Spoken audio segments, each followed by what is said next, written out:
Thanks to everyone who have subscribed. If you have not, please do. And thanks for coming out here. I really appreciate you. Just in, Nigerian Army commander slums died during counter-terrorism training in one of the states in Nigeria. I'm trying to pronounce it that way so that YouTube does not flag it off. I need to let you know what is going on in the country.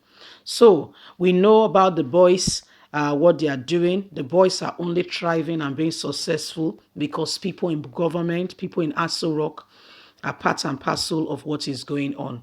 Any government weaker than Nigerian government can actually counter these people. They are not as strong. They are succeeding and thriving every day. You keep hearing their matter because somebody is aiding and believe in the cause of these people's work that they are doing. If Nigerian government truly, really wants to end this insurgents in this country, it takes them nothing. They can actually end it. We give them a space of time. If they are serious and they say this is it, they will get to the bottom of it and even get to know how they are being sponsored. But guess what? That is not Nigerian's government, position right now because they aid it. They are doing religious cleansing the land, and preparing the way for the Fulani Republic. Whether you like it or not, you may not agree with me, but I mean, it is what it is. Go and investigate. There is more to it than beneath the eyes. There is a lot going on in this country currently now as we speak. Let's get straight into the news and get all the details. Just in, Nigerian Army counter slums during counter training. During the counter-terrorist training on Saturday, an army commander has slumped and died shortly thereafter a military hospital in Maiduguri. People gazed at reports as reported and told us all that happened. Lieutenant Colonel Yusuf Isiaq, commander officer of the 158th Task Force Battalion, collapsed at about 8:40 a.m. on Saturday while addressing the troop as part of a routine training against the B-Boys insurgents, sources said.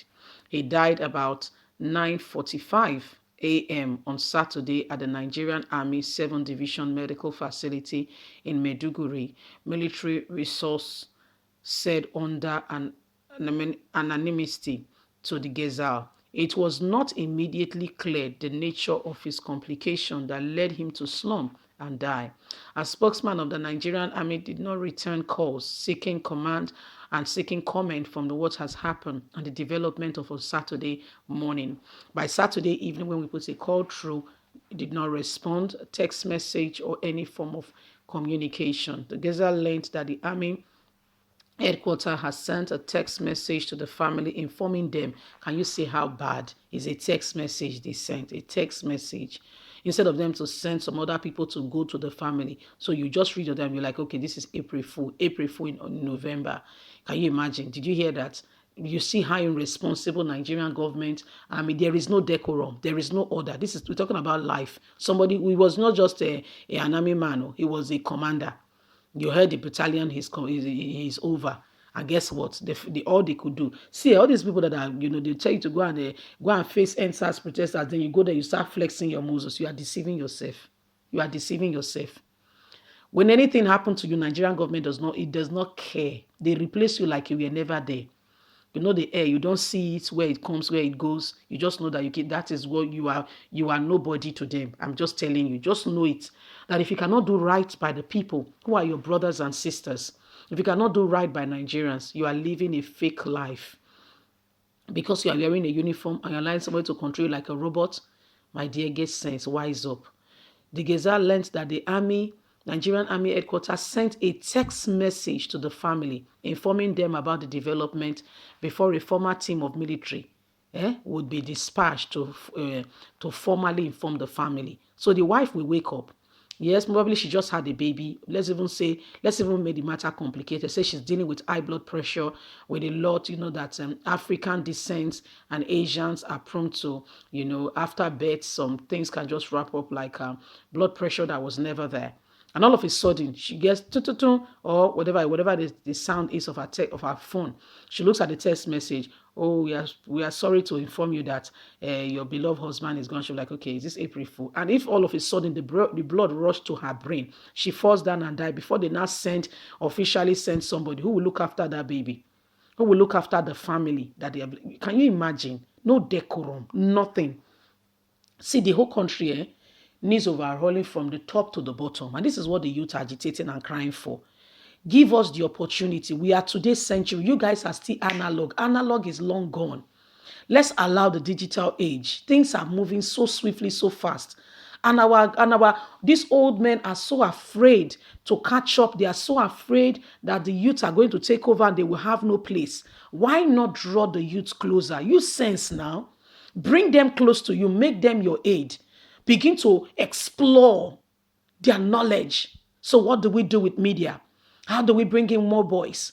What do we do with this thing? So, okay, this Yahoo is a big menac and it's not giving us a good international name. How do we deal with it? Say, sir, I'm thinking we should open technocraft department. Let's invite them. The ones that already been police custodial, let's invite them. Let's bring them in.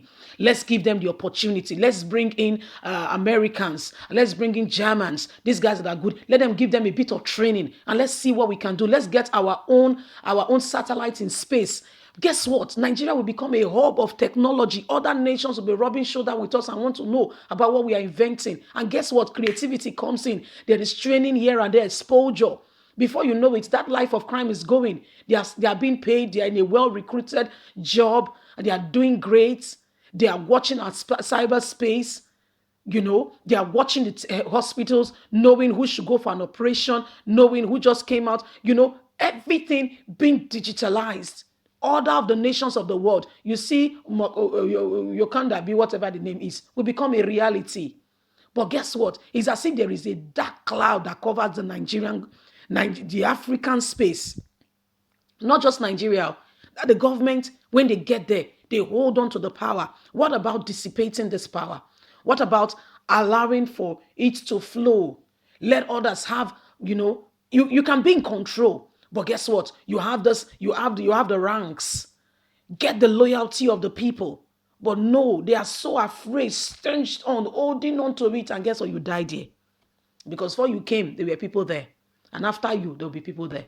So why grip onto what is not yours, is not in your control? You only have it for what we call time, space of time.